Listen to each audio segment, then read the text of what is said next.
Hey guys, Team Juju here, or Junomics.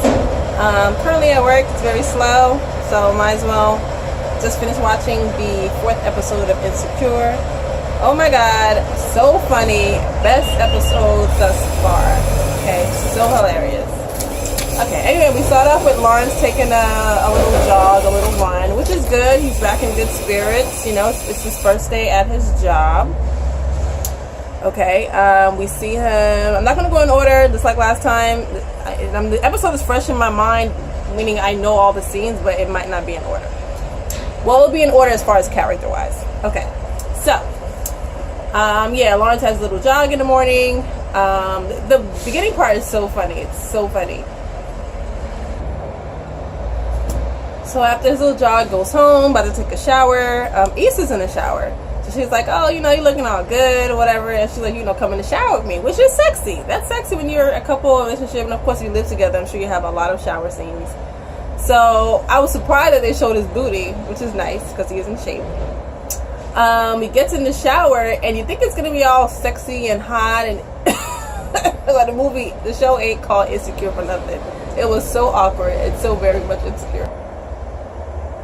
So he gets in there, immediately he screams because she obviously likes taking hot showers and he wasn't prepared, okay? Then she offers to switch over. They're trying to switch. They show their little feet because the tub is hella small. And you just see their feet like tugging to try to get space. And then all this other crazy crap is happening. The shampoo falls, the soap falls, they're bumping into each other. It just can't get comfortable. It's so funny. Something like that when you're trying to take a shower together. I mean, the tub doesn't have to be huge. But obviously the two people have to be used to something like that, or getting it seemed like that was their first time getting in that type of intimate situation as far as being in the shower together, trying to be sexy. Mind you, you know, the last 2-3 episodes they've been trying to get back to normal because they kind of did break up for like a day and a half to figure out where we're going. Well, she broke up with him, so it's like they're trying to go back to normal and they're both trying to do two new things to kind of keep the relationship going. Anyway, okay, so we're gonna stick on Laurence for a little bit. His first day at work, you know, he puts his shirt on, he looks in the mirror like, fuck my life. Because again, this is not what he wanted to do. But you have to start off from somewhere, especially if it's been a long time since you're out of work, you gotta start from somewhere. So he's in there, he's in the computer section, you know, giving someone advice about the apps, about Windows. And you know, she says, thank you. All of a sudden, one of the supervisors or maybe managers come up to him and tell him, you know, such and such is called out or whatever. We need you in the washer and dryer department. He's like, I don't know anything about washing and dryer. She's like, well, he was like, yeah, you know, you're pretty smart. You'll catch on. He's like, okay, but I got hired for computers. I know about computers. And he's like, oh, well, washing and dryers have computers. I'm like, washing and dryers, like maybe the old school ones don't have computers. Yeah, the newer ones, maybe they're more technical as far as the dial pad, but it's not the same thing as a computer or a laptop or a tablet or a phone. So I get it. So he looked frustrated, but he had no choice because, you know, I get it. You get hired, and a lot of companies do that in real life where you're hired for one thing and they try to throw you in other departments, you know, especially if it's not even a skill that they saw on a resume, they try to throw you there. But I feel like it's also a test because it'll show how, if he does good in that department, it'll just show how versatile he is, and maybe it'll help him, you know, move up faster. But you don't think about it. You have to really be in deep thought to realize that's the probably the model of what's going on. You know, you're looking at it from just a substantial point, and it's like, oh God, it's frustrating. You know, I already hate being here, you know, but at least let me find a little joy that I can, which is obviously his computer work, and then you're throwing me in something else that I don't care about. But that's how life is. You gotta run with the punches. So, again, we're going to stick to his story, then we'll go to the next character. So, he ends up going on his break, okay? I'm assuming it's the best ball at the mall, okay? So, he's eating, all of a sudden, you see the girl from, what was her name? I'm not sure her name, but the bank teller from the last episode, which I felt she was probably trying to be sociable because he happened to go in the bank and she was working, but I also kind of felt she was low-key flirting with him. I'm like, why she show up in the next character and she's really gonna be flirting with him? And boom, as I predicted, she ends up she's like, it's weird because unless that town is super small, the Best Buy he was in, I think it was associated with a mall, but if you're in a bank, that's not usually associated within a mall, so I don't know how she found him, but I guess that's not the point of the story. And if she's like, oh, you're on your break or whatever, you know, how's work, whatever, and she's just talking about, so she's just talking about what she brought. She's trying to be healthy. She brought some kale and some brown rice or whatever, and she's talking about something. She doesn't understand kale, and he's saying the same thing. I think he was eating ramen noodles or whatever, which is what you usually do if you haven't had a job in a long time, which means you don't really have any money. You know, you're basically starting everything from scratch. So kale is good. Kale is the shit, okay? It's the shit. You just have to know what to add in or what goes with it or how to cook it or whatever to make it taste, you know, good enough for you to eat. So she offered him some, and he's like, hell no. But he's like, well, my girlfriend loves kale, but I don't get it. So the girl knows he has a girlfriend, okay? But, you know, whatever. So, you know, she starts asking him about the job, and he's just like, you know, it's okay or whatever. She was like, what's going on? So, you know, he took a second, he hesitated. Because, you know, he getting used to, again, based on the other episodes where people aren't really listening to him, you know. And it wasn't that Issa wasn't listening. The time that he was trying to give himself to Issa, it's when they were having the issue. So, of course, you're not going to want to hear it. And now they're working on it, you know, but it's going to take a little time for them to get back into the swing of things as far as their relationship. So now, you know, you're kind of hesitant of even talking about what you're going through because you got used to being shunned and nobody wanted to listen to you. And some people just want to be listened to, especially if they have an idea. And that's what happened in that moment. So like I said, he hesitated, but, you know, she gave him the expression that she was really interested in knowing what was wrong. So he explained, you know, it's not the job that I want to do. I started this app. And he's like, never. She's like, no, go ahead. You know, I want to hear. If you start an app, you should stick to it. And then she starts going in about how she's a bank teller. She's been doing it for a few years, but her goal is to be a bank manager. And she's been going to school for stocks and bonds or whatever. So basically, to give him an example of if that's what you really want to do, you know, stay positive and just keep going. Don't just say forget it and put it on the side or whatever. So it all of a sudden, you know, it's like this whole aura came around to him, like, oh, somebody listen to me, they understand me. And all of a sudden he's like, let me taste that kale. I'm like, oh Lord. Once that happened, I'm like, okay, this is an example of how emotional cheating happens. These are the seeds that start emotional cheating. He needed somebody to listen to him, and then he found somebody to listen to him. And it's a female. Even though he's aware he's in a relationship, a 5-year relationship, but again, that little hiccup, even though it's supposed to be just a hiccup, it still, you know, resonated where he just felt like, you know, alone, and somebody relates. I knew she was going to fall in there. I knew it. Well, I don't want to accuse her of cheating. She's probably regularly talking, and, you know, they end up liking each other. Who knows? We'll see how they're going to develop the story. Okay, now we're going to talk about Issa. Her and the assistant, last episode, you know, again, they're like project managers. I'm still not sure what she does. I mean, I want to say, I guess I'll just stick to the same thing I was saying last episode. I think it's some type of program where they create activities and stuff for children and different activities, different social events, things to just keep children, I guess, out of trouble, whatever. So I guess the new project now was doing like an arts and crafts type thing with the kids. So, or career, I think it was called Career Day. Yeah, so Issa and her assistant, you know, again, last time they decided to take drinks, so I guess it's like after hours. They're sitting there taking drinks and kind of relating stories and ideas or whatever. So whatever girl the assistant had to do the career day or to help with the arts and crafts part of their project canceled out. So she's saying, oh, whatever, it's fine. So Issa and the assistant end up having a moment, and she's like, before that part, yeah, this is probably why you should go in the order of the show. No, I'm still good. Okay, before they showed the meeting, Issa was at work, and a dude started walking by, asking for her. And she was at her desk, and she looked up and was looking, and the guy's like pointing at her or whatever. And I kept trying to think, like, who the heck is that? And I was like, that's the dude from the other episode. Because we only saw him the first episode. They didn't see him again, so I wasn't sure if that was him. I was like, well, it'll make sense. So anyway, he walks over, and during their conversation, I realized, yeah, it is him. It's him from the first episode that I guess he's her ex-boyfriend or someone, ex-crush. They used to go to school together, basically grew up together. And, you know, they had went on that date at the open mic or whatever. And that's the same night that her and Laurence had the fight and kind of broke up. So If you listen to my last review, they had this little thing in the car and they were kissing, and then she's like, oh, you know, I'm not really in a relationship, and he was like, oh, whoa, I wasn't going and all that kind of. They both kind of embarrassed or whatever, and they haven't talked since.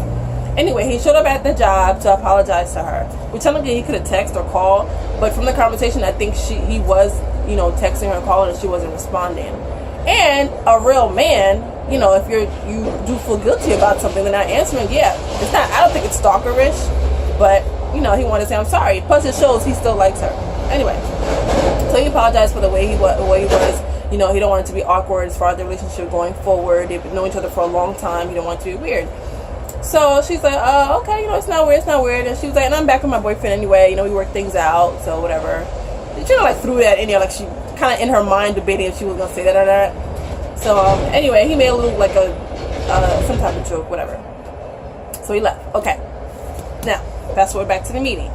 So the girl canceled out. Whoever the assistant had chose to do the arts and crafts career day part of it.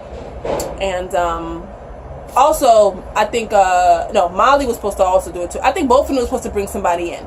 This was to bring an arts and crafts person for like the arts and crafts part of the project, and then Issa was supposed to bring somebody for the career day part of the project, and Molly had canceled. So, and I guess well, Molly wasn't sure. She said agreed yes, but then her boss made her do something on that day, so she forgot about it or whatever. And I guess and Issa must have had a backup, and that backup canceled too.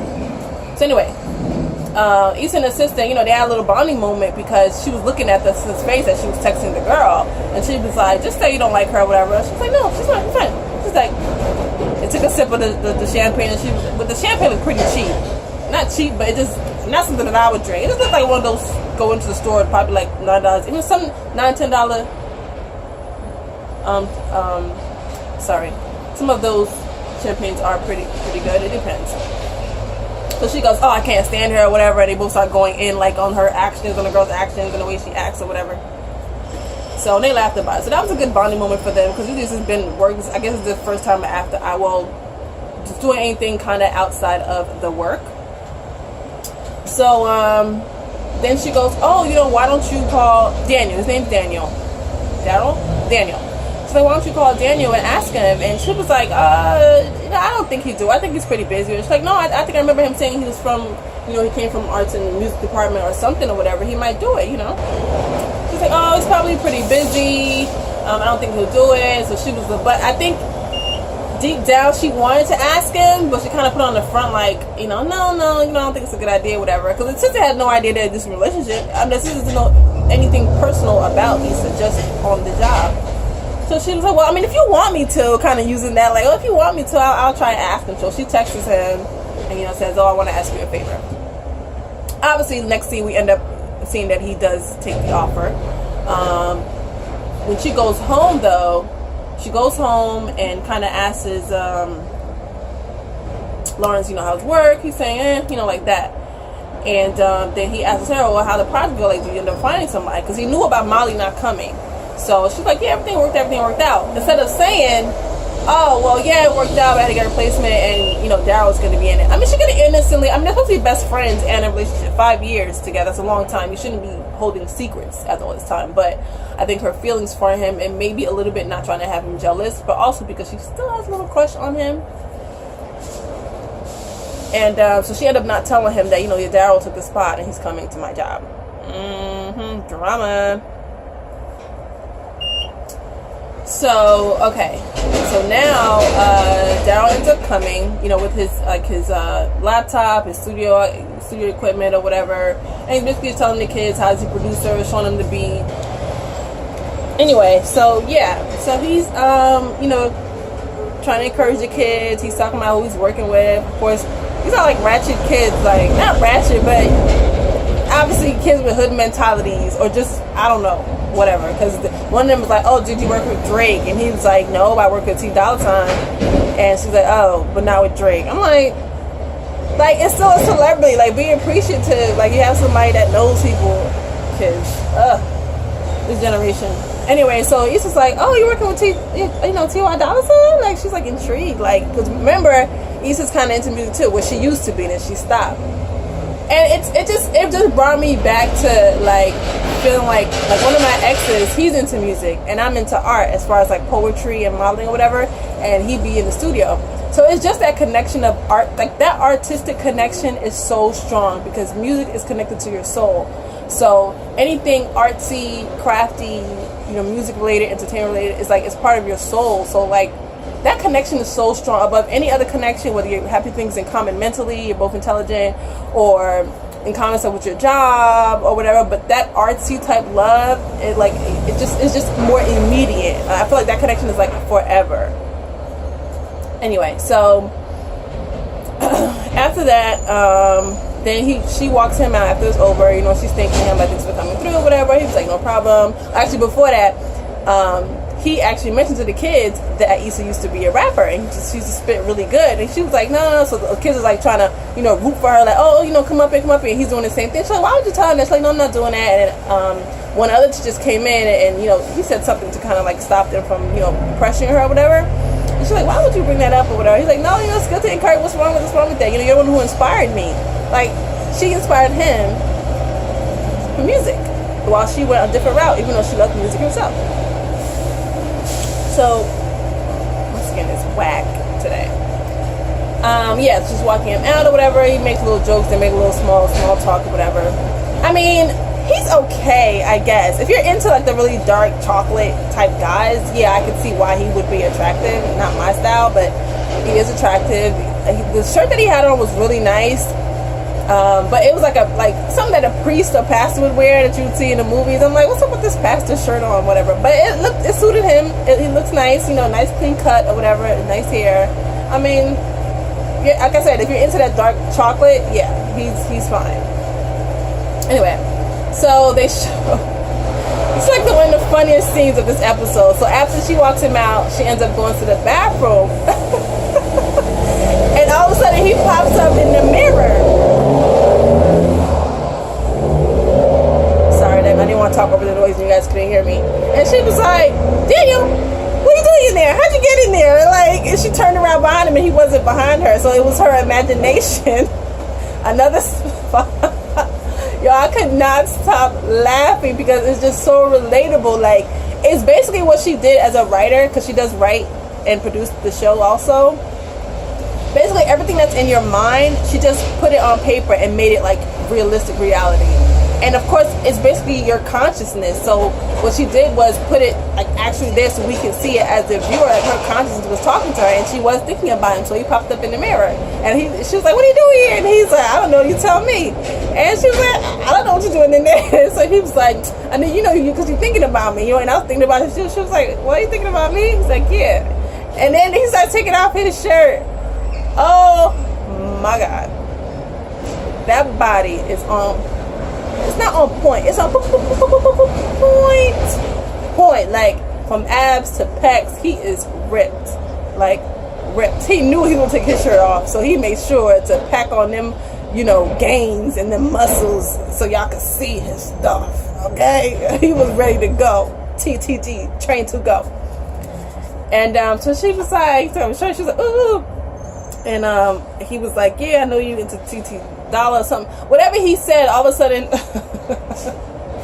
T.Y. Dollar $ign also showed up. This is still part of the fantasy. He showed up in the mirror and walked up next to him. Like, yeah, we know you into that music. We can get you in the studio. You can do a rap. And she's like, what? And he's like, yeah. And oh my God, he had a champagne in his hand. All of a sudden, he put his arm out and like basically giving it to her, and all of a sudden she has now champagne in her hand, and she just laughing, and oh my God, I was freaking rolling. This shit was so funny, and it was funny because like you have those images in your mind of things that you're thinking about, but for it to be full frontal in front of you, it just like that scene was like golden, priceless.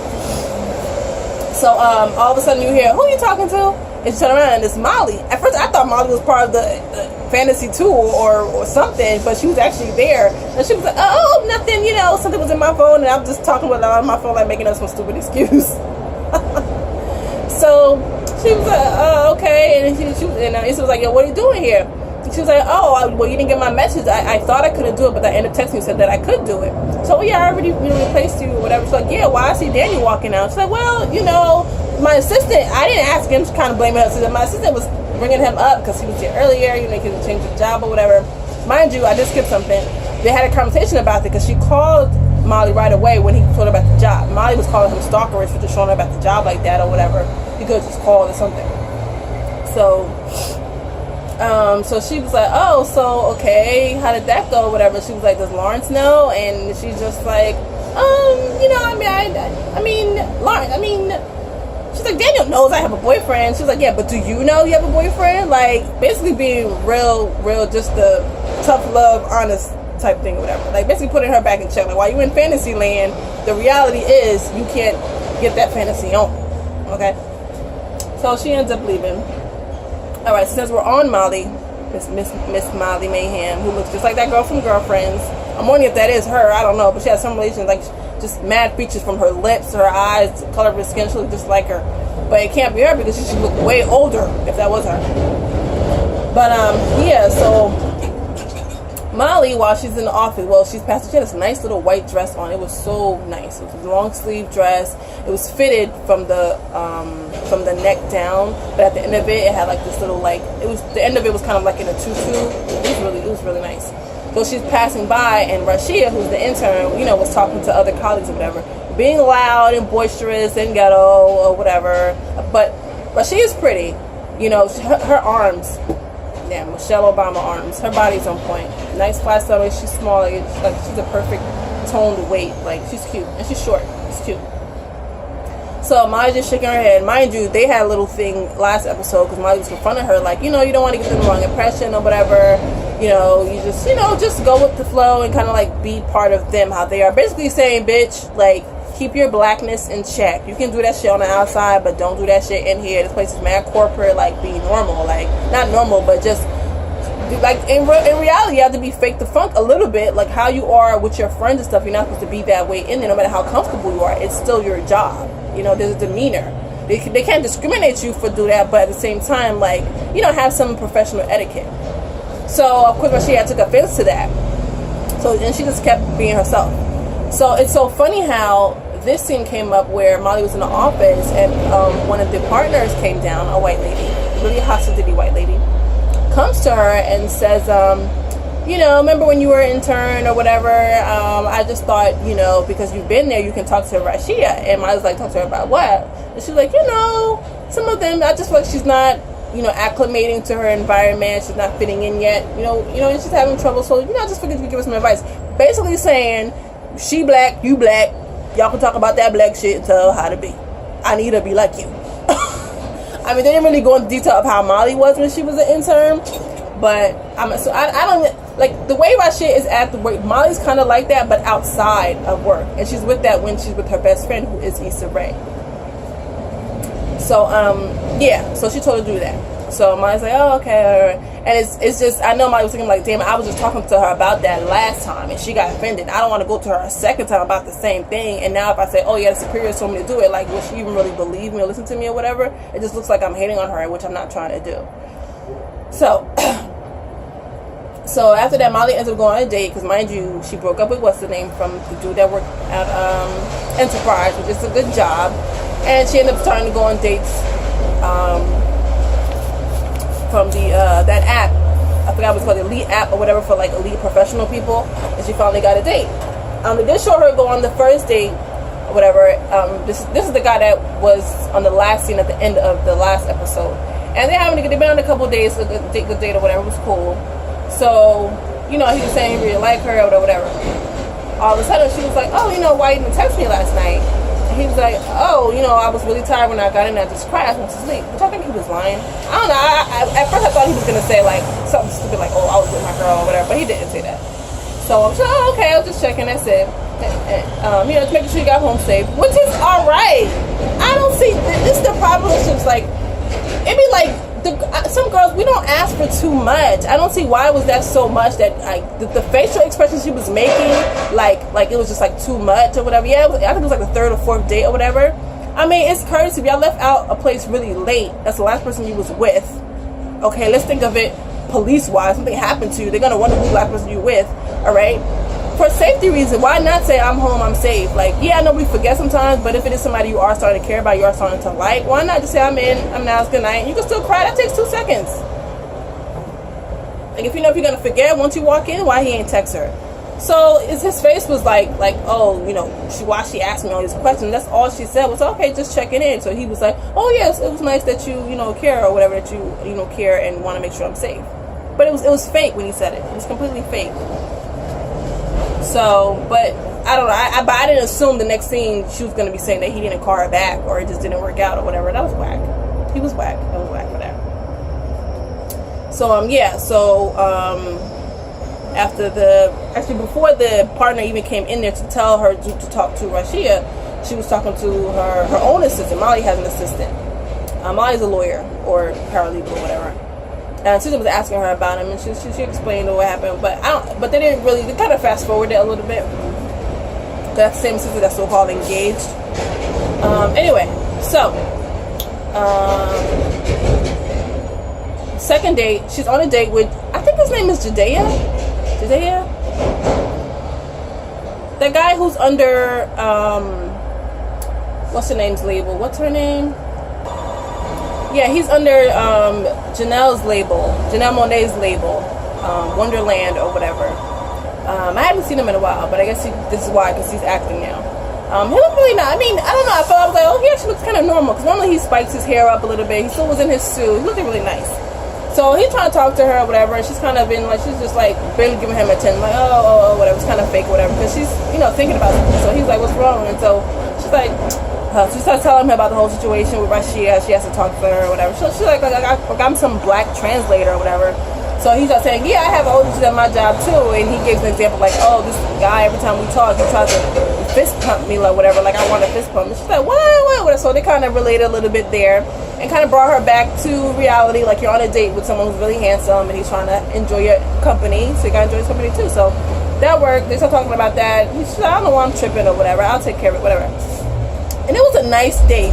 It was like a coffee shop with a bar, and they had, you know, live entertainment. It was really nice. Like, it wasn't a club. Like, the music, the guy was, it was nice. That was a nice date. I would go on something like that. That was a nice date. Have a little drink and then dance. And it wasn't like a club, like just dancing and like crazy music, dancing, crunking or whatever. It was like smooth jazz or some type of acoustic. Like, it was like acoustic singing. It was like acoustic singing.